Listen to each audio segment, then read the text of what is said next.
వీక్షిస్తున్న ప్రేక్షకులందరికీ మా హృదయపూర్వక వందనాలు.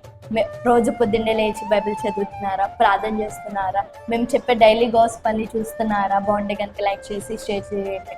ఇవాళ ఈ దినము దేవుడు మీతో మాట్లాడుచున్న వాగ్దానము సామెతల గ్రంథము 2వ అధ్యాయము 6వ వచనము.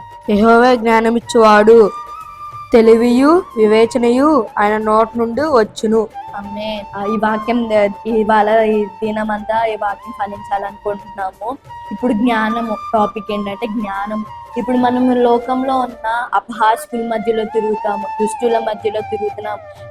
వాళ్ళ మధ్యలో తిరుగుతున్నప్పుడు దేవుడు మనకి జ్ఞానం ఇస్తాడు. కన్ఫామ్గా అడిగితే యాకోబు రాసిన పత్రికల్లో చూస్తే గనక అక్కడ దేవుడు జ్ఞానం అడిగితే గనక ఇస్తా అన్నాడు.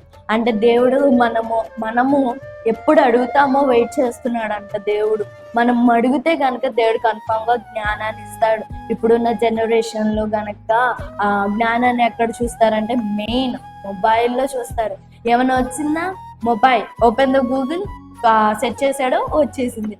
కొంతమంది అయితే కాంపిటేటివ్ ఎగ్జామ్స్ లో కొన్ని కోచింగ్ సెంటర్స్ లో అలా ఎత్తుకుతా ఉంటారు జ్ఞానాన్ని. అదంతా స్టడీ పరంగా అయితే దేవుళ్ళో లోకానుసారంగా మనము జ్ఞానం కలిగి ఎలా జీవిస్తాము, జ్ఞానం కలిగిన వాడు ఏది మంచిదో ఏది చెడుదో అదంతా చూసుకుంటాడు. అంటే ఏది మంచి మాటలు, ఏది మంచి వాక్యము, ఏది మంచిది అని చూసుకుంటాడు జ్ఞానం కలిగిన వాడు.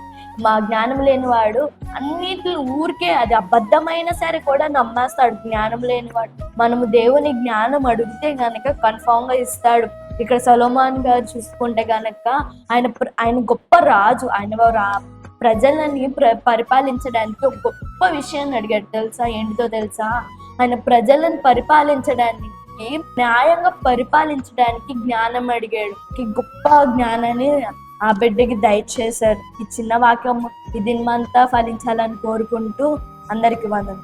Please do like, share and subscribe to our Christ church YouTube channel.